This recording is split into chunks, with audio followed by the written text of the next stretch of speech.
Hello dear students, welcome to my YouTube channel new foundation classes. जैसे कि हमें पता है कि हम लोग रिवीजन सेशन चल रहा है जो आपके अपकमिंग एग्जाम्स के लिए बहुत ही इंपॉर्टेंट है। उसी को ध्यान में रखते हुए आज असर्शन रीजन टाइप क्वेश्चंस का हम लोग डिस्कशन करने वाले हैं। ठीक है, तो उसी में आज हम लोगों ने लाइव प्रोसेस स्टार्ट करना है जिसमें हम लोग कुछ असर्शन रीजन टाइप क्वेश्चंस लिए हैं, उस पर हम लोग पहले डिस्कशन करने वाले हैं। ठीक है, तो फर्स्ट क्वेश्चन है हमारा, पहला क्वेश्चन कह रहा है, मतलब जो असर्शन है वो कह रहा है कि autotrophs can produce food on its own. तो ये बात सही है। ठीक है, असर्शन क्या है, सही है, असर्शन इज करेक्ट। क्यों? क्योंकि ऑटोट्रोप्स जो होते हैं वो अपना खाना खुद से बनाते हैं। ऑटोट्रोप्स कौन है? ग्रीन प्लांट्स हैं, ग्रीन प्लांट्स, ग्रीन प्लांट्स। ठीक है, और साइनोबैक्टीरियाज, cyanobacteria which is also called as bacteria which is also called as blue green alga। क्या कहलाते हैं? Blue green alga. ठीक है, ये जो है क्लोरोफिल, ये जो ग्रीन प्लांट्स हैं ये आपको पता है कि क्लोरोफिल की प्रेजेंस में, क्लोरोफिल इनमें एक पिगमेंट होता है क्लोरोफिल,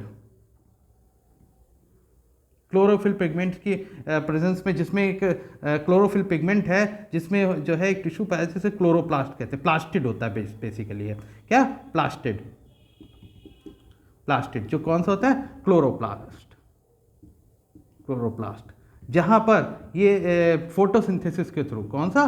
फोटोसिंथेसिस, फोटोसिंथेसिस के थ्रू ये परफॉर्म करती है। कौन? जो मतलब जो ग्रीन प्लांट्स हैं। ठीक है ना, blue green alga, blue green alga में भी एक पिगमेंट पाया जाता है क्लोरोफिल की जगह पर। ठीक है, उसकी हेल्प से वो परफॉर्म करता है आपका फोटोसिंथेसिस। ठीक है, तो यहाँ पे फोटोसिंथेसिस की रिएक्शन हम लिख लेते हैं।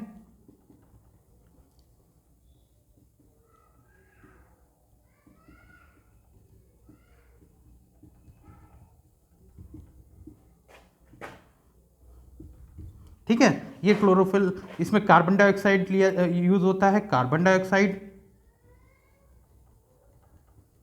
वाटर, और क्या बनता है? ग्लूकोज बनता है, और साथ ही रिलीज होता है क्या? ऑक्सीजन। ठीक है, इंक कम हो गई शायद, इंक डाल दूं जरा।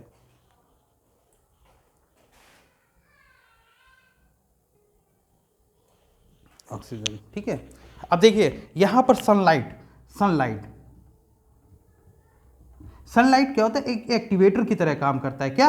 एक एक्टिवेटर की तरह। एक्टिवेटर मतलब इसे कैटालिस्ट भी बोल सकते हैं, कैटालिस्ट।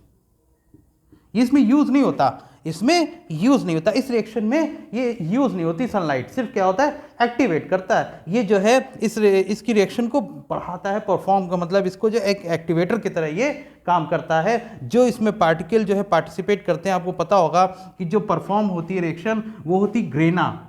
ठीक है, ग्रेना में होती है। किसमें होती है? ग्रेना में। ये इस तरीके से एक स्ट्रक्चर पाया जाता है, किसमें? क्लोरोप्लास्ट में, जो इस तरह से इन्हें बोलते हैं ग्रेनम।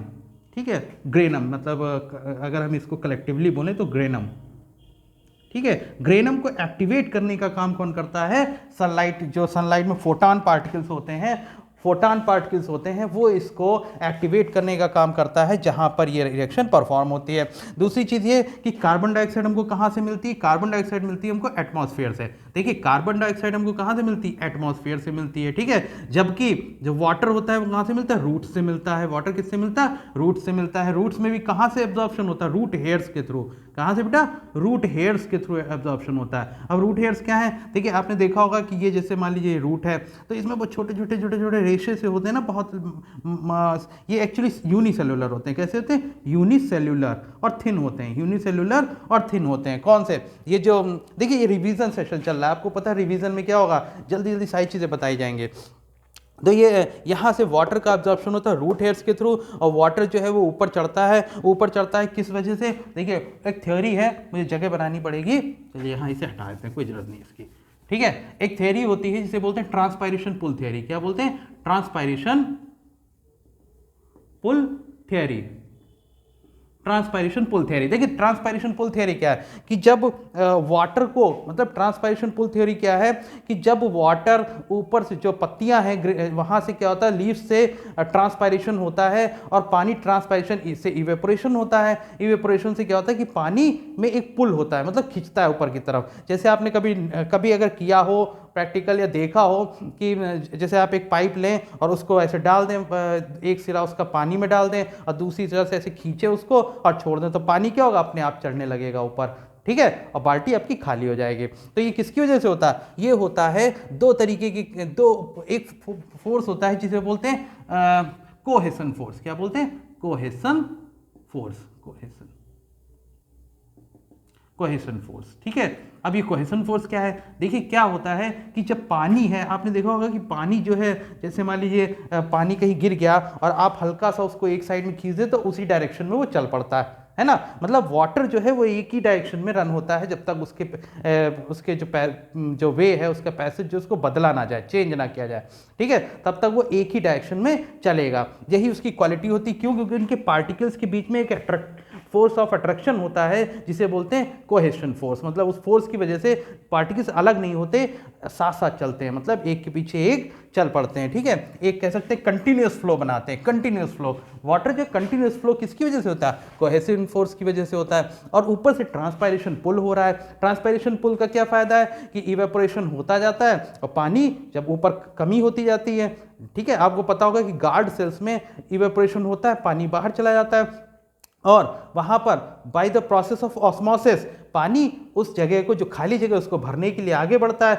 और पीछे से कोहेशन फोर्स की वजह से बाकी वाटर भी ऊपर की तरफ चढ़ने लगता है। अगर समझ में ना आए तो मुझे बताइएगा, मैं फिर से इसको पूरी थ्योरी को समझाऊंगा, क्योंकि रिवीजन है तो बहुत ज़्यादा डीप और डिटेल में नहीं, लेकिन हाँ जो ज़रूरी है, एग्जामिनेशन पॉइंट ऑफ व्यू से इंपॉर्टेंट है, उस पर जरूर डिस्कशन होगा। तो क्वेश्चन ये भी पूछा जाता है कि बताइए ट्रांसपायरेशन मतलब जो वाटर ऊपर की तरफ पुल होता है वो किस वजह से होता है, आप बताएंगे ट्रांसपायरेशन की वजह से। और इस थ्योरी को क्या कहते हैं, इस थ्योरी को कहते हैं ट्रांसपायरेशन पुल थ्योरी, ठीक है।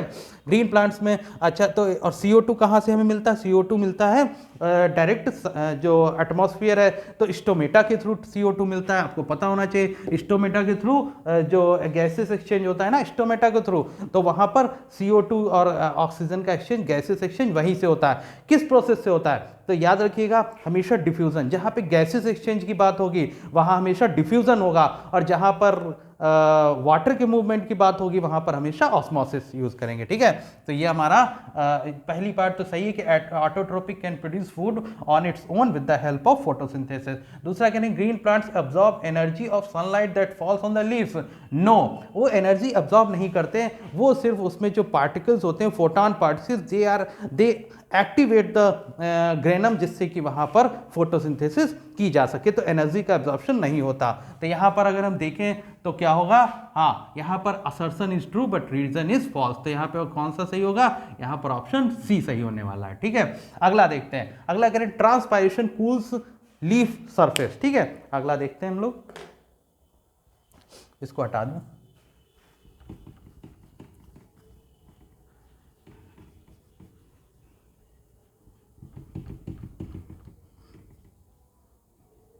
ठीक है। अगला कह रहा है ट्रांसपायरेशन कूल्स लीफ सरफेस, कह रहे ट्रांसपायरेशन से लीफ जो है वो कूल होती है। और दूसरा transpiration help in translocation of sugar in plants.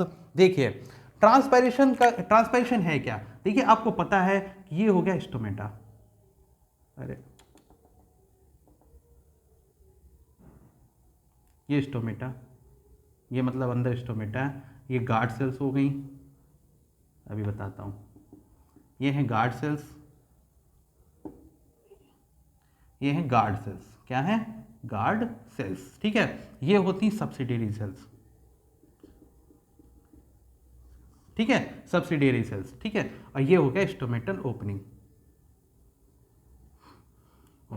या स्टोमेटा, ये पूरे स्टोमेटा है, ठीक है। अब देखिए ट्रांसपोजिशन क्या करता है, ट्रांसपायरेशन से यहाँ से जैसे क्या होता है कि जब धूप निकलती है तो क्या होता है कि यहाँ से पानी निकल जाता है बाहर के लिए, ठीक है। और यहाँ पर ये जो सेल्स, ये जो गार्ड सेल्स हैं, दे बिकम फ्लैसिड, मतलब श्रिंक कर जाती हैं, तो क्या होता है कि ये बंद हो जाता है ऐसे करके, ठीक है, बंद हो गया क्योंकि पानी तो अब्जॉर्ब हो चुका है। अब क्या होगा कि यहाँ पर फोटोसिंथेसिस होगी, फोटोसिंथेसिस की वजह से यहाँ पर भी फोटोसिंथेसिस हो रही होती है।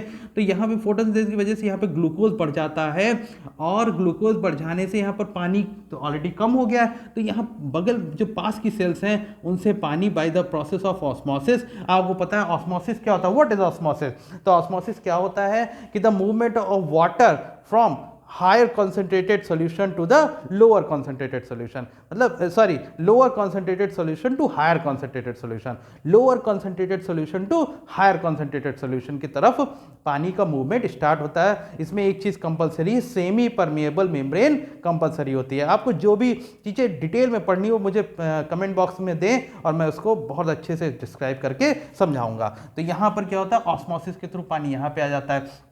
अब ये जो पीछे के पार्टिकल्स हैं कोहेसिव फोर्स की वजह से वो भी आगे बढ़ते हैं, फिर इधर से ऐसे तो ऐसे ऐसे, ये इस तरीके से वाटर का एक कंटिन्यूअस फ्लो चालू हो जाता है। ठीक है, अब वाटर का फ्लो होता है किसमें, जाइलम में होता है, और आपको पता है जाइलम में होता है। ठीक है, जाइलम के थ्रू जो है पानी ऊपर की तरफ चढ़ता है। और थ्योरी कौन सी होती है, ट्रांसपायरेशन पुल थ्योरी की वजह से, मतलब जो जिसने इसे एक्सप्लेन किया इस प्रोसेस को उसे कहते हैं ट्रांसपायरेशन पुल थ्योरी। ठीक है, तो ये ट्रांसपायरेशन क्या करता है, कूल भी करता है लीफ सरफेस को, और साथ ही पानी को पुल करने का भी काम करता है। इसमें लिखा हुआ है, तो असर्शन इज ट्रू, असर्शन तो सही हो गया। रीजन कह रहा है transpiration helps in translocation of sugar in plants, तो ये फिर अगेन रीजन जो है वो क्या हो गया, गलत हो गया। क्यों गलत हो गया, क्योंकि देखिए ट्रांसपायरेशन जो है ट्रांसलोकेशन में हेल्पफुल नहीं है। ये क्या करता है, ये मिनरल और वाटर को ऊपर तक कैरी करने ले जाने का काम करता है। ठीक है, तो pull water and minerals to the plant, water and minerals. ठीक है, तो वाटर एंड मिनरल्स को पुल करने का काम कौन करता है, ट्रांसपायरेशन करता है। इसलिए assertion is true, reason is false, ये फिर सी सही होगा इसका। ठीक है, अब अगला क्वेश्चन है, अगला कह रहा है alveoli contains an extensive network of blood vessels, alveoli is the site of assertion इसका ये हो गया। रीजन ये है कि alveoli is the site of gaseous exchange। ठीक है, तो देखिए समझिएगा पहले alveoli क्या है। देखिए अगर हम एक मतलब जो हमारा रेस्पिरेटरी ट्रैक है उसको अगर बनाएंगे तो कुछ ऐसा होगा। देखिए मेरा थोड़ा डायग्राम का इशू है, लेकिन कोई बात नहीं, मैं कोशिश कर रहा हूँ कि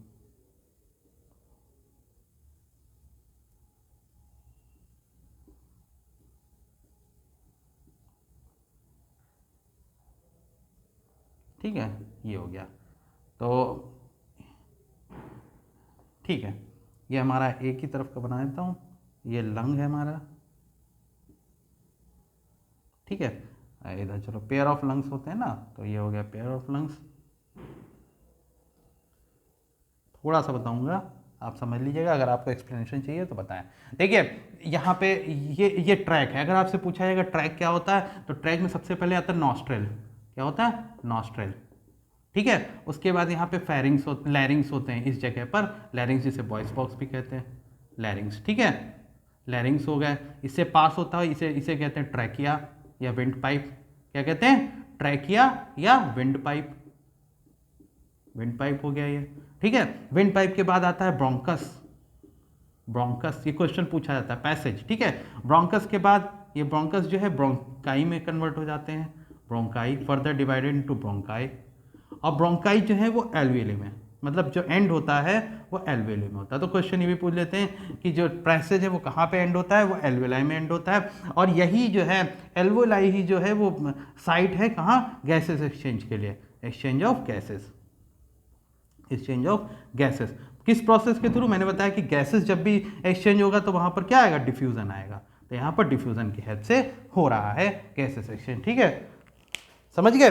तो अब ये पैसेज हो गया नॉस्ट्रेल, लैरिंग्स, ट्रैकिया या wind pipe, bronchus, bronchi, alveoli. ठीक है, ये आपका पैसेज जो है वो हो गया। अब बात करेंगे एल्वियोलाई की, तो alveoli is a site where the gases exchange occurs, where the gases exchange occur. तो जाहिर सी बात है जब गैसेस एक्सचेंज अकर हो रहा है तो यहाँ पर एक्सटेंसिव ब्लड वेसल्स पाई जाती हैं, एक्सटेंसिव ब्लड वेसल्स। ठीक है, एक पूरा जाल होता है, एक नेटवर्क होता है पूरा का पूरा एल्वियोलाई का, जो इस पर चढ़ा रहता है। तो ये मतलब ब्लड वेसल्स का, यहाँ यहाँ पर गैसेस एक्सचेंज होता है by the process of diffusion. कैसे होता है? देखिए डिफ्यूजन क्या है, बार बार टर्म डिफ्यूजन आ रहा है, आई थिंक आप सबको पता होगा डिफ्यूजन क्या होता है। Diffusion is the movement of the matter या particle from their higher concentration to lower concentration. हमेशा ज़्यादा से कम की तरफ मूवमेंट होता है, एक्सचेंज होता है गैसेस का या मैटर का, वो क्या होता है, वो क्या कहलाता है, डिफ्यूजन कहलाता है। स्पेशली गैसेस का या लिक्विड्स का जो है मूवमेंट जो है वो हायर कॉन्सेंट्रेशन से लोअर कॉन्सेंट्रेशन की तरफ होगा, तो इसको क्या कहेंगे, इसको कहेंगे डिफ्यूजन। जबकि ऑस्मोसिस क्या होता है? ऑस्मोसिस क्या होता है? ऑस्मोसिस होता है वाटर का मूवमेंट फ्रॉम देयर, मतलब concentrated diluted solution to concentrated solution. जरा सा समझाया तो मेरा बहुत अंदरूनी इच्छा कर रही है कि आपको थोड़ा सा बता दूं, या प्लीज़ थोड़ा सा बता दूं। जैसे यहाँ पे मान लीजिए शुगर, यहाँ पे ये पानी है, इसमें मतलब शुगर इतना है, मतलब मैं ऐसे बता रहा हूँ, वैसे मिक्स रहता है लेकिन समझाने के लिए, ठीक है। यहाँ पे वाटर है और शुगर है, यहाँ पे एक और वेसल रखा हुआ है, ठीक है, एक और वेसल है जिसमें वाटर यहाँ तक है और शुगर यहाँ तक है, ये शुगर है पूरी, ठीक है। तो आप देख सकते हैं कंसंट्रेटेड सोल्यूशन कौन सा है, ये कंसंट्रेटेड सोल्यूशन है, और इधर कैसा है, डाइल्यूटेड सोल्यूशन है। अब हम अगर इसको किसी पाइप से जोड़ दें और यहाँ पर बीच में लगा दें, यार इंक बहुत जल्दी जा रही है, क्या बात है बेटा, 1 मिनट फिर इंक डालनी पड़ेगी, ठीक है। यहाँ पर सेमी परमेबल मेम्ब्रेन, क्या सेमी परमेबल मेम्ब्रेन, अगर यहाँ पर सेमी परमेबल मेम्ब्रेन लगा दें तो क्या होगा, मूवमेंट ऑफ वाटर यहाँ से इधर की तरफ होने लगेगा। तब तक होता रहेगा जब तक कि दोनों तरफ पानी की कॉन्सेंट्रेशन, वाटर कॉन्सेंट्रेशन सिमिलर नहीं हो जाती, ठीक है ना। तो ये हो गया आपका क्या, ये हो गया आपका ऑस्मोसिस। ऑस्मोसिस क्या है, हायर कॉन्सेंट्रेशन, ये वाटर की हायर कॉन्सेंट्रेशन है ना, यदि कि शुगर इसमें कम है, इसमें यहाँ तक है, तो क्या है, वाटर की कॉन्सेंट्रेशन इधर जाता है तो इधर से इधर की तरफ मूव करने लगेगा। और इसे ऐसे भी समझ सकते हैं कि ये क्या है, लो कॉन्सेंट्रेटेड सॉल्यूशन है, लो कॉन्सेंट्रेटेड सॉल्यूशन, कॉन्सेंट्रेटेड सॉल्यूशन, या इसे डाइल्यूटेड सॉल्यूशन भी कहेंगे, सॉल्यूशन या डाइल्यूटेड सॉल्यूशन, ठीक है। ये क्या है, कॉन्सेंट्रेटेड सॉल्यूशन, सॉल्यूशन, ठीक है। अब क्या हो, ये मान लीजिए चीनी घुली हुई है, अब हमने क्या किया, सेमी परमेबल मेम्ब्रेन को हटा दिया, जैसे ही हटाएंगे यहाँ पे डिफ्यूजन स्टार्ट हो जाएगा। क्या, अब दोनों साइड में दोनों चीज़ों का, यानी शुगर का भी मूवमेंट इधर से उधर और वाटर का भी मूवमेंट इधर से उधर होने लगेगा, till the concentration of sugar and water, यानी दोनों सोल्यूशन बिल्कुल सेम नहीं हो जाते, होमोजेनस नहीं हो जाते, सेम दोनों की क्वांटिटी दोनों साइड नहीं हो जाती, तब तक मूवमेंट चलता रहेगा, ठीक है। तो ये हमारा हो गया क्या, गैसेस एक्सचेंज का प्रोसेस। लेकिन यहाँ पर क्या परफॉर्म होगा, या डिफ्यूजन परफॉर्म होगा, क्योंकि यहाँ पर ऑक्सीजन की कॉन्सेंट्रेशन ज़्यादा होती है, जबकि ब्लड वेसल्स जो यहाँ पे ब्लड वेसल होगी उसमें कार्बन डाइऑक्साइड, यानी यहाँ पे वेन जो होगी उसमें कार्बन डाइऑक्साइड होगी, और वो कार्बन डाइऑक्साइड क्या करेगी, ऐसे अंदर चली जाएगी, क्योंकि डिफ्यूजन चल रहा है तो अपनी ज़्यादा से कम की मात्रा की तरफ जाएगी, और ऑक्सीजन इधर ज़्यादा है इधर कम है तो वो भी अपनी कम से ज़्यादा की तरफ जाएगी, सॉरी ज़्यादा से कम की तरफ जाएगी। तो ये सब क्या है, ये सारा का सारा खेल क्या है, डिफ्यूजन का है। ये एक अच्छा, डिफ्यूजन जो होता है वो कैसा होता है, एक पैसिव प्रोसेस है, मतलब there is no requirement of energy, energy की कोई रिक्वायरमेंट नहीं है, ऑटोमेटिक प्रोसेस है विदाउट यूजिंग एनर्जी। तो पूछा जाएगा कि कैसा प्रोसेस है, तो आप कहेंगे ये कैसा है, ये एक पैसिव प्रोसेस है। कैसा है, पैसिव प्रोसेस, याद रखेंगे, बहुत बढ़िया बात बताइए मैंने। पैसिव प्रोसेस आप मतलब जल्दी कैप्चर नहीं होता ना, अगर क्वेश्चन आ गया तो आपको तुरंत लिखना पड़ेगा वहाँ पर पैसिव प्रोसेस, ठीक है। तो आप दूसरा, हाँ, तो alveoli contain N extensive network of blood vessels, alveoli is the site of gases exchange. तो आप कहेंगे दोनों ही सही है, क्या कि ये extensive network of blood vessels क्यों होता है। देखो इसको ऐसे समझेंगे, इसमें जैसे रीजन को पहले बोले, alveoli is the site of gas exchange, that's why alveoli contains an extensive network of blood vessels. देखिए जब आप इस तरह से देखेंगे तो आपको एक रिलेशन भी समझ में आएगा, और आपको ये समझ में आएगा कि दोनों मतलब करेक्ट है या नहीं है, ठीक है। तो ये सबसे बढ़िया तरीका है असर्शन और रीजन को पढ़ने का। तो देखिए हम कह रहे हैं एल्वेओलाई इज द साइट, पहले आपको क्या करना है, देखिए असर्शन रीजन का तरीका क्या है, पहले आपको दोनों को सेपरेट पढ़ना है। असर्शन देख लो सही है कि नहीं, रीजन है सही कि नहीं, उसके बाद एल्वेओलाई जैसे जो रीजन है उसको पढ़ेंगे, दैट्स वाई का मतलब फिर उसका असर्शन पढ़ेंगे। तो रीज़न अगर सही हुआ तभी असर्शन मैच करेगा, अदरवाइज असर्शन मैच, ये दोनों का मैचिंग नहीं हो पाएगी। तो यहाँ पढ़ के देखते हैं। देखिए alveoli is the site of gases exchange, that's Y,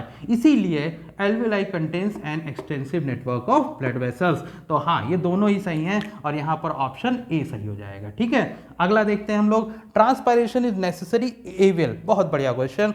देखिए ट्रांसपायरेशन, अभी हमने बताया ट्रांसपायरेशन क्या करता है, ट्रांसपायरेशन कंटिन्यूअस प्रोसेस है और ये लगातार होता रहता है। तो क्यों नेसेसरी एविल, क्यों एविल क्यों है, एविल इसलिए क्योंकि लॉस ऑफ वाटर होता रहता है, लगातार इसमें जो है पानी का लॉस होता रहता है, और it causes water loss but help in absorption of water and minerals. कह रहे हैं कि ये जो है ट्रांसपायरेशन नेसेसरी एविल है, एविल का मतलब तो बुराई, जरूरी है लेकिन बुराई भी है, जरूरी बुराई है एक कि ट्रांसपायरेशन होना भी जरूरी है, लेकिन ये लॉस करता है किसका, वाटर का लॉस करता है। तो आप ऐसे देखेंगे कि हाँ पहले तो ये दोनों ही पॉइंट सही हैं, असर्शन भी सही है और रीज़न भी करेक्ट है। अब देखेंगे क्या रीज़न और असर्शन मैच कर रहे हैं, मतलब असर्शन का सही रीज़न है। तो it causes water loss but help in absorption of water and mineral. मैंने अभी बताया कि ट्रांसपायरेशन की ही वजह से पानी ऊपर की तरफ कंटिन्यूसली चढ़ता रहता है। तो ये बात सही हो गई कि वाटर जो लॉस तो हो रहा है but absorption of water and mineral के लिए ट्रांसपायरेशन जरूरी है। तो it causes water loss but help in absorption of water and mineral, that's why transpiration is a necessary evil. तो यहाँ भी आंसर क्या हो जाएगा आपका, ए सही हो जाएगा। ठीक है, तो इस तरह से ये एक छोटा सेशन था आज। जरा मुझे थोड़ा, मेरी तबीयत भी ठीक नहीं है और मुझे कहीं दवा मतलब जाना भी होगा, कुछ लोग अपनी फैमिली को छोड़ने, मैं तो नहीं जाऊंगा, उनको ड्रॉप करके आ जाऊंगा। तो अभी मैं सेशन फिनिश कर रहा हूँ। प्लीज़ प्लीज़ प्लीज़ लाइक से सब्सक्राइब करें। Thanks for watching, good luck.